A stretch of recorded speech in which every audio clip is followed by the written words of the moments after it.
হস্তক্ষেপ করছে, মানে কোনো কিছুই মানবে না, কোনো নিয়ম মানবে না, যা তারা বলবে সেটাই মানতে হবে। তাহলে দেশে কি আমরা আইনের শাসনের জন্য এই লড়াইটা করি নাই? অবশ্যই করেছি, এবং আমরা অত্যন্ত ধৈর্যশীল এবং গণতন্ত্রবনা রাজনৈতিক দল। আমাদের নেতা দেশনায়ক তারেক রহমান উনি নিজে আমাদের ধরে ধরে ধৈর্য ধরে রাজনীতি করা শিখিয়েছে।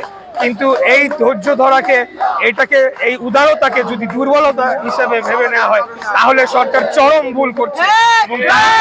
এবং তারা যদি আমাদেরকে টেস্ট করতে চাচ্ছে যে দেখি বিএনপি কর্তৃক করতে পারে, নির্বাচন না দিলে কর্তৃক যেতে পারে, এই ধরনের অপখেলায় যদি তারা মেতে ওঠে, তাহলে আমি বলবো যে এটা দেশের জন্য ভালো হবে না। আমরা আরেকটা গণ অভ্যুত্থানের মাধ্যমে ইকোনমি ধ্বংস প্রাপ্ত হোক, এটা অ্যাফোর্ড করতে পারবো না।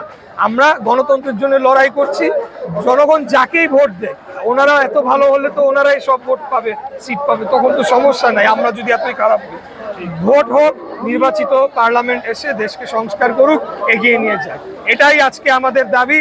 এবং এই দাবির সূচনাটা হয়েছে আমার মেয়র নির্বাচনের যে ফলাফল, সেটিকে আদালতের রায়কে তারা কার্যকর না করার মধ্য দিয়ে, আদালতকে অবমাননা করার মধ্য দিয়ে আমরা তাদের চেহারা উন্মোচন করে এই আন্দোলন শুরু করেছি, এবং এরপরে একের পর এক দাবি আসতে থাকবে। এটাই